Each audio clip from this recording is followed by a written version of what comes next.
Bien, chicos, muy buenas noches. Entonces ya han tenido la clase de estreptococos con Albert. Ahora lo que vamos a hablar es sobre enterococos, ¿ya? Es bien importante el nombre, como siempre, definir, ¿no? Tenemos aquí el término entero, entonces ya nos da una idea que nuestra bacteria se va a encontrar a nivel de tracto gastrointestinal, ¿ok? Y el término coco nos orienta a la forma. Pero vamos a ver ahorita la forma característica, porque no es específicamente un poquito tan clásico como nosotros lo conocemos, que son más redondos, ¿no? Sino que este va a ser un poquito ovalado. Ahora lo vamos a ver. Ya. Ustedes saben ya los gram positivos, ya no hay que entrar tanto en detalle en esto, ¿no? Los cocos se van a dividir entre aquellos que pueden agruparse como en forma de filias, ¿no? Lineales, y otros que pueden agruparse como clústeres, ¿no? O como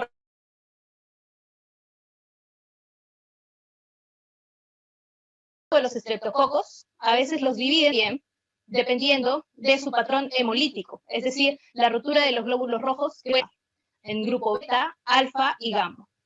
El grupo beta, que ocasiona una hemólisis fuerte, el alfa, una intermedia, y el gamma, que se dice que no ocasiona ninguna hemólisis.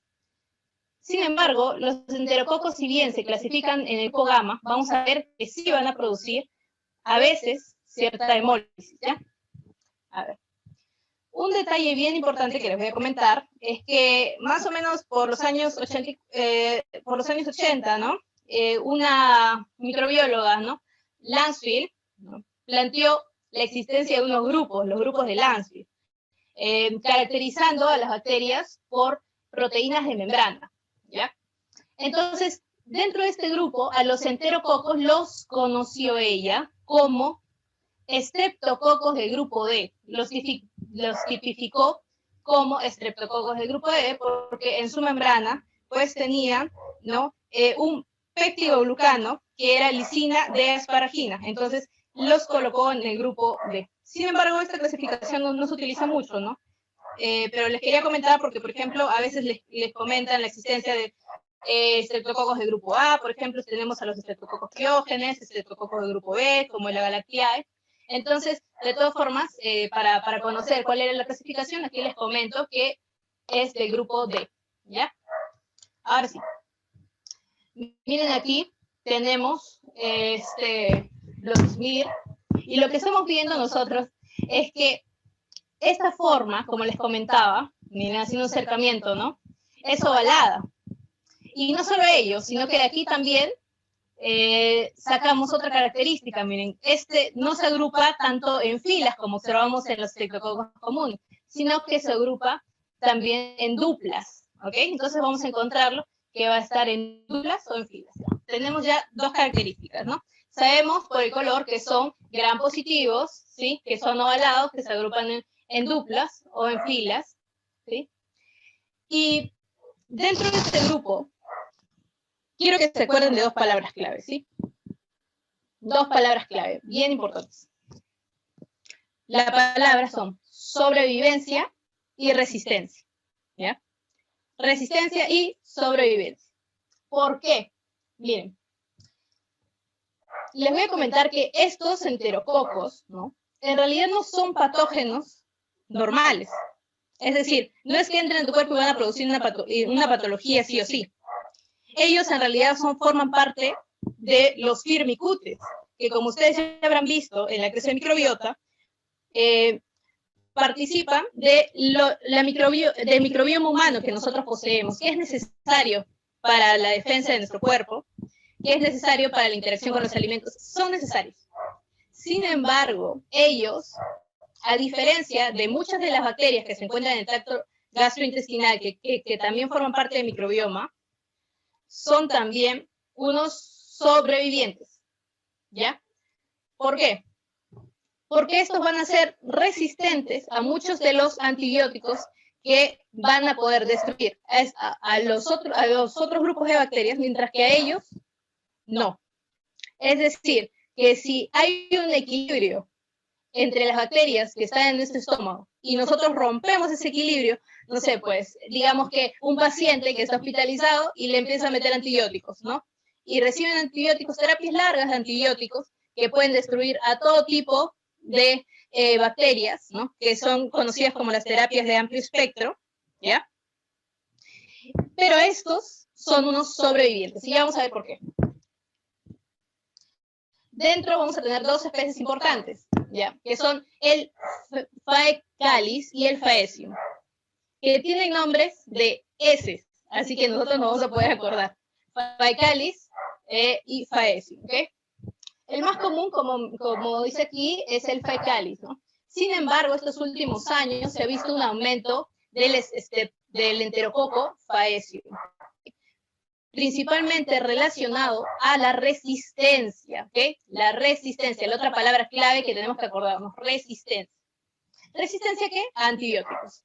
Antibióticos, ampicilina y vancomicina principalmente, ¿ya? También tenemos unos enterococos que son el Gallinaron y el Calliciflavus, que también forman parte de los enterococos vancomicina resistentes, ¿sí? Y que los coloqué aquí porque se caracterizan porque ellos son los únicos móviles dentro de todo el grupo de enterococos, es decir, que los demás no lo son. Entonces ya hablamos de la forma. Ahora, el metabolismo. Miren, ellos van a compartir características con nosotros. ¿Por qué? Porque son quimioorganotróficos, lo cual significa que ellos van a utilizar residuos orgánicos para poder generar su alimento dentro de su metabolismo. Van a hacer glucólisis y ello también va a producir que hagan el ciclo del piruvato, en donde va a haber también una fermentación del lactato. Entonces, forman parte de las bacterias acidolácticas, que ya te invito a que las busques, ¿no? Porque estas son parte importante de lo que es, más que nada tiene que ver con la industria, ¿ya? Pero igual te lo menciono para que tú lo sepas, ¿sí? Forman parte de las bacterias acidolácticas. Ahora, con respecto a la necesidad de oxígeno, miren, ellos van a ser unos sobrevivientes. ¿Por qué? Anaerobios facultativos. Es decir, generalmente ellos no deberían sobrevivir en condiciones normales de oxígeno. Sin embargo, pueden hacerlo porque tienen una enzima conocida como superóxido dismutasa que le va a permitir vivir en medios aerobios, ¿ya? Por aquella, digamos que hay un entorno en el que hay alta cantidad de oxígeno, entonces ellos se van a proteger de mediante esta enzima, superóxido dismutasa. Ténganlo en cuenta. Respecto al desarrollo, a ver, si yo le estoy diciendo que es un superviviente, entonces las condiciones en las que puede sobrevivir son muy amplias, empezando por la temperatura. La temperatura puede estar entre 10 y 40 grados y ellos pueden seguir viviendo. Las concentraciones de sal pueden ser muy elevadas y ellos pueden seguir viviendo. Igual con el pH y con la bilis. Y lo de la bilis nos va a servir porque esto se va a utilizar, o sea, esta característica de sobrevivir a la bilis se va a utilizar para hacer una prueba bioquímica que les voy a mencionar más tarde, ¿ya? Ya habíamos comentado entonces respecto a la epidemiología, que es una infección oportunista. ¿Por qué? Porque no se va a encontrar en una persona que está sana, que está muy bien, así como tú, así como yo, sino que se va a encontrar en aquellas personas, por ejemplo, que están más debilitadas. ¿Quiénes son? ¿Dónde podemos encontrar ese tipo de personas principalmente? En los hospitales. En los hospitales, ¿por qué? Porque las personas ahí reciben terapias antibióticas, como yo te había mencionado, de amplio espectro, que generan un desequilibrio en nuestra microbiota. También las vamos a encontrar en pacientes con alteración inmune. ¿Cómo quiénes? Bueno, te cuento que hay un grupo de pacientes que se conocen como los trasplantados, aquellos en donde se va a realizar trasplantes. ¿Y por qué estas personas están inmunosuprimidos? Pues porque para poder hacer un trasplante se requiere que nuestro cuerpo no responda contra ese órgano ajeno que nos van a poner, porque no es algo normal para nuestro cuerpo, entonces va a responder. Y por lo tanto, se realiza una inmunosupresión del paciente con medicamentos. Y esto va a predisponer a que no solo haya un incremento de la colonización de este tipo de bacterias resistentes, sino que el paciente tenga las defensas disminuidas. También ¿En qué pacientes lo vamos a ver? Pues en aquellos en los que reciban instrumentos que estén contaminados. Por ejemplo, aquellos que se someten a diálisis o aquellos pacientes que necesitan vías intravenosas, que estén contaminadas, ¿no? Y ya vamos a ver por qué. Y finalmente también lo vamos a ver en pacientes que tengan lesiones valvulares, porque estos van a tener la característica de poder adherirse a las válvulas, ¿ok? Y van a formar lo que se conocen como vegetaciones. Entonces, con respecto a la patogenia, ¿qué es lo que vamos a ver? Miren, como les comentaba, estos forman parte de nuestra microbiota, ¿sí? Van a estar en nuestro yeyuno, en nuestro ciego, en nuestro colon. Pero ¿qué es lo que va a suceder? Entonces, digamos que el paciente ha tenido un accidente, ¿no? Y está por un largo tiempo en el hospital. O tiene alguna patología que lo ha predispuesto, por ejemplo, una cirrosis, que es a que esté en el hospital y que reciba terapias antibióticas, ¿no? Ya sea como profilaxis, o sea, prevención, o ya sea por tratamiento. Este paciente va a recibir una terapia antibiótica que va a generar una disrupción de su microbiota. ¿Ok? Entonces, estos patógenos van a tener la oportunidad de superar ya habíamos comentado, aquellas bacterias que no puedan sobrevivir a estos antibióticos, ¿sí? Y gracias a un mecanismo que es conocido como las biopelículas, biofilmes, ellos van a poder sobrevivir. ¿Por qué?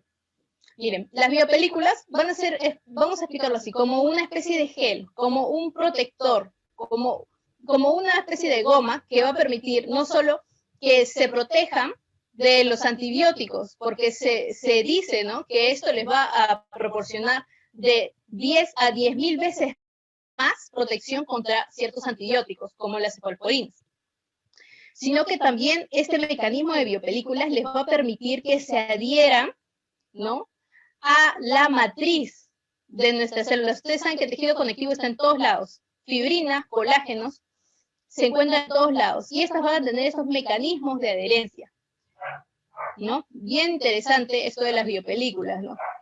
Esto va a permitir la adhesión y la formación de microcolonias de estas bacterias, lo cual luego va a permitir su maduración y más desarrollo de estas biopelículas.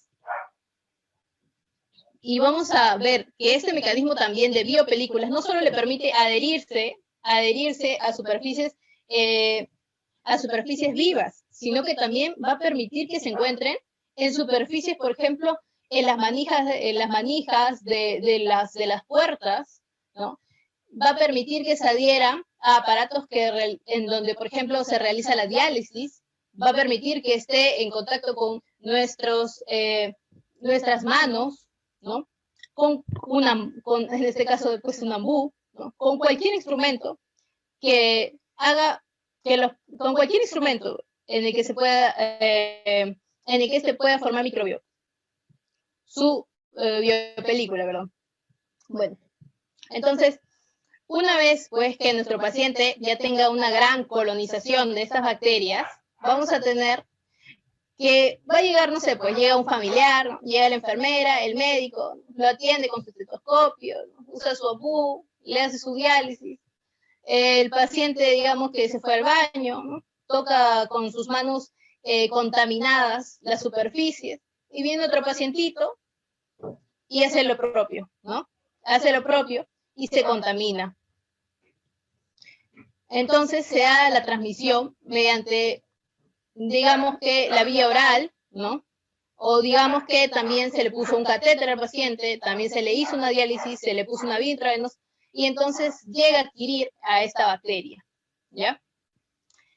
Esta infección se da dentro del hospital y es conocida como la infección nosocomial. ¿Y por qué se caracteriza? Porque los organismos que adquiere no son, digamos, los que llegaron al inicio, ¿no? Que eran de tu propia colonia de bacterias normales y que empezó a colonizarte porque te inmunosuprimiste, sino que estos son mucho más resistentes. A este grupo de enterococos se le va a conocer como vancomicina resistente, ¿sí? Pero en realidad van a ser, como les había mencionado, más resistente también a otros medicamentos como la ampicilina. Finalmente, pues, la inflamación va a ser la que produzca diversos tipos de enfermedad, como por ejemplo, en el corazón vamos a ver que va a producir la endocarditis infecciosa. Y esta es la tercera causa más común de endocarditis que hay. En el ilio va a producir una infección intraabdominal, ¿no? Principalmente una peritonitis, pero esta no se caracteriza por ser únicamente por parte suya, sino que también colabora, ¿no? Colabora con otras bacterias más que se encuentran en el colon, ¿no? En este microbioma alterado. También se ha visto que ocasiona abscesos en los que son heridas, por ejemplo, que están abiertas, ¿no? Y llega el enterococo y entonces se adhiere a la superficie y genera inflamación y forma abscesos, ¿no? Y finalmente, una de las infecciones más graves que va a ocasionar, pues, es una bacteriemia, ¿no? Que te va a llevar a una sepsis y que posteriormente va a producir un shock séptico y llevar a la muerte si es que no se corrige. Ahora, esta bacteria también es súper conocida porque va a que se conoce como la infección del tracto urinario asociada a catéter. ¿Sí? A catéter. Por ejemplo, aquí lo que vemos es una sonda Foley, que va a estar contaminada y va a permitir que la bacteria ingrese a vías que no debería estar, ¿sí? Como el tracto urinario, y va a formar ella sus biopelículas, las biopelículas que ya hemos visto, ¿no? Y va a ocasionar la infección del tracto urinario, ¿no? Que es uno de los lugares más frecuentes de infección que posee. Ahora, el diagnóstico de esta, como ya habíamos mencionado, ¿no? Se puede hacer por diferenciación del patrón de hemólisis que tiene. Ya habíamos dicho, existe alfa, beta y gamma, ¿no? En este caso, él pertenece a la gamma. Vamos a ver que podemos usar entonces un medio no selectivo, ¿no? Como un agar sangre, ¿no? Un agar chocolate, en donde se ve ese patrón hemolítico, ¿no? Ya te dejo las características de las colonias para que las veas. Esto más te lo pongo porque generalmente eso es lo que se ve cuando estás en tu laboratorio de microbiología, ¿no? Y esto también se ve cuando estás en tu laboratorio de microbiología, ¿no? Las pruebas bioquímicas. Ahora, la catalasa, por ejemplo, yo te estoy poniendo, ¿qué es lo que tú vas a ver? Tú vas a ver que, ¿qué es la prueba de la catalasa? O sea, básicamente lo que se va a hacer es que se va a poner el peróxido, ¿no? Y tú sabes que la catalasa es la enzima que lo va a descomponer. Entonces va a generar, si es que existe la enzima, oxígeno y agua, ¿no? Y entonces ese oxígeno va a burbujear. Pero en este caso no, porque ella no lo posee, ¿ok? Entonces la prueba es negativa, esa es la interpretación. La hemólisis, ya les comentaba que esta se clasifica dentro de los gamma-analíticos, sin embargo, es variable, ¿no? Puede producir hemólisis parcial o puede producir también una hemólisis total, pero con mucho menor frecuencia. Nada es absoluto, ¿verdad? Con respecto a la prueba de la bilis esculina y pirasa, ahorita la vamos a comentar, ¿no? Y la tolerancia a la sal, ¿no? Es decir, lo siembras en un medio con 6,5% de cloruro de sodio, entonces este va a poder sobrevivir, porque habíamos dicho que es un sobreviviente. Listo.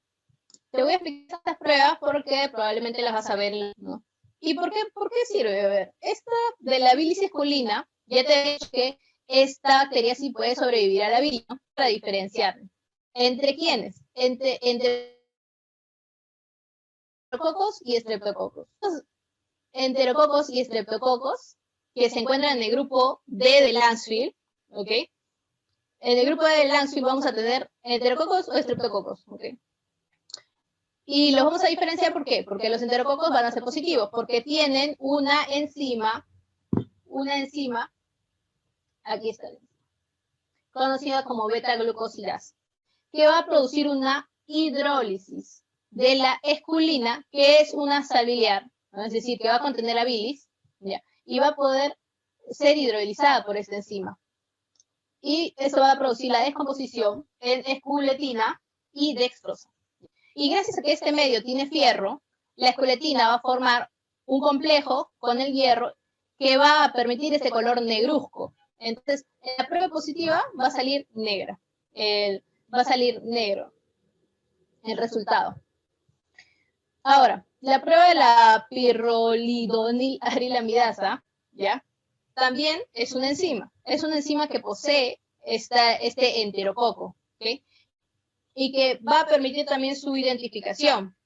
A ver, esta enzima también va a producir una hidrólisis, sobre este sustrato que generalmente no tiene color, pero cuando se echen unas gotitas de agua y se ponga un poco de ese cultivo, va a permitir que el color cambie a un rojo entre rosado, ¿no? Si es positiva la prueba. Y si no, el color va a ser amarillo, ¿ya? Entonces, ese es el reactivo revelador que nosotros vamos a ver. El color rosado nos va a indicar que la prueba es positiva y que tiene la enzima pirrolidonilamidasa. Ya. Finalmente, el tratamiento, miren, estos antibióticos sí es bien complicado su tratamiento. La verdad que si te toca una infección por enterococos, es algo de lo que sí debemos asustarnos, ¿no? Y esto es bien preocupante porque existe una creciente utilización de antibióticos de forma indiscriminada, ¿no?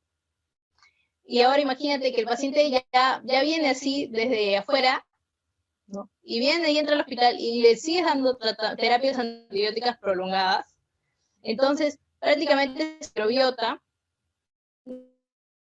por equilibrarse. Y eso va a hacer que no solo proliferen, sino que también esa exposición a antibióticos muchas veces hace que estas bacterias en su mismo mecanismos genéticos muten.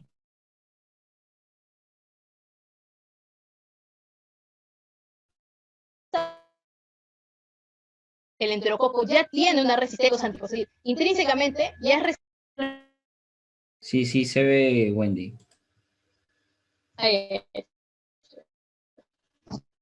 Ya de la terapia que se da, ¿no? Que sí se ha demostrado que es efectiva. Generalmente es la combinación de aminoglucósidos más antibióticos contra la pared, como son la ampicilina, ¿no? La vancomicina. Sin embargo, ahora yo te voy a mostrar este cuadrito. Este cuadrito, ¿qué nos dice? Miren, que la fecalis y la faecium tienen opciones terapéuticas, como les mencionábamos, ¿no? Los beta-lactámicos, aminoglucósidos, vancomicina, o sea, sí son tratables con ellos, pero existen algunas cepas resistentes. Otra vez, sobre todo, mucho más en la faecium en estos últimos años, ¿ya? Y los vancomicino resistentes no solo son resistentes a la vancomicina, a pesar del nombre, sino que también a los aminoglucósidos, a los beta-lactámicos, ¿ya? Que actúan sobre la pared. Entonces, ¿qué es lo que vamos a hacer en estos últimos años, en los que vamos a ver de todas formas mucho mayor de estas bacterias resistentes? ¿No? Es una cuestión bastante importante que tenemos que tener en cuenta. Se han descubierto algunos fármacos, ¿no? Como el linezolid, atomicina, que también actúan a nivel de la síntesis proteica, pero bueno, estos son un poco caritos, ¿no? Así que aquí no es algo que se utilice comúnmente. Bueno, eso es todo lo que yo les quería comentar, ¿no? Y pues les dejo las conclusiones.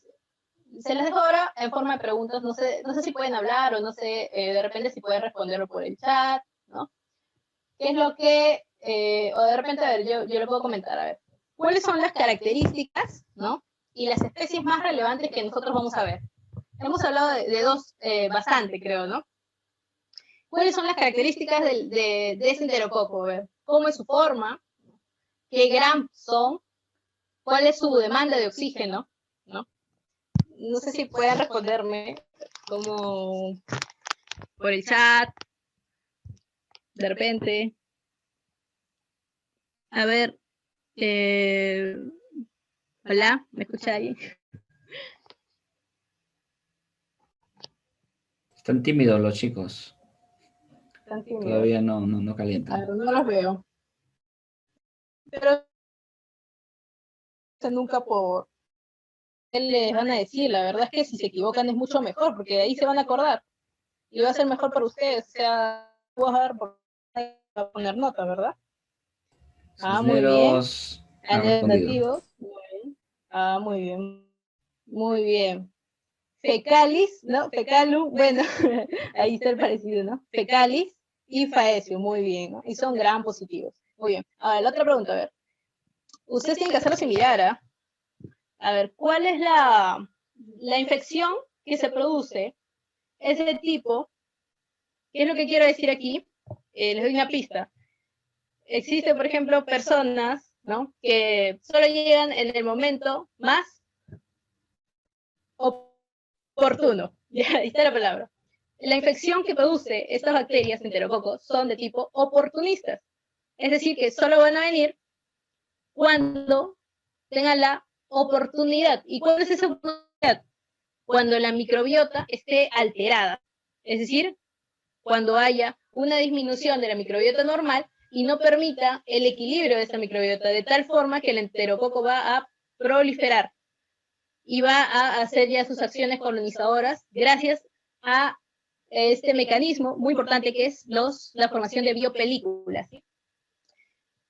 Principalmente es de origen. Muy bien, sí. Muy bien, Diego, muy bien. Muy bien. Muy bien, chicos, veo que sí han estado atentos y me alegro bastante, ¿no? El origen de las infecciones, ¿no? Principalmente son de origen nosocomial, ¿sí? Es decir, que las vamos a encontrar en los hospitales. ¿Por qué razón? A ver, ¿por qué razón las vamos a encontrar más en los hospitales, chicos? A ver, alguien que me escriba algo. ¿Por qué razón los vamos a encontrar más en los hospitales? Bueno, con respecto a que se encuentra más preferente en los hospitales, debido quizás porque las personas que están ahí quizás ya estén por un tratamiento, son más susceptibles, son más inmunodeprimidos, tienen su sistema inmune muy suprimido, por eso son el objetivo fácil para llegar a infectarse con este tipo de bacterias que son oportunistas, quizás. ¿Esa es la respuesta? Muy bien, de verdad que me alegra mucho, chicos, muy bien, ¿no? Claro, siempre relacionan el término oportunista y nosocomial, ¿ya? Es decir, la mayoría de infecciones hospitalarias que vamos a ver son por bacterias que se denominan oportunistas, ¿ya? Muy bien. Por ejemplo, también tenemos a uno que es el estafilococo, ¿verdad? A ver, ¿qué más? ¿Qué más? Ya. Dice, porque los pacientes, seguimos, ¿no? Porque por lo que los pacientes más afectados son los inmunosuprimidos, ¿no? Con terapia antibiótica de amplio espectro y estancias prolongadas en los hospitales, ¿ya?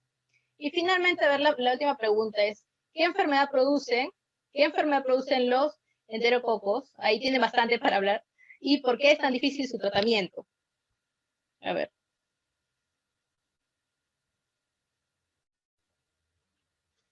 ¿Qué enfermedad producen, chicos? Yo les pregunto ya, ¿en el corazón qué producen? Me escriban algo rápido en el chat.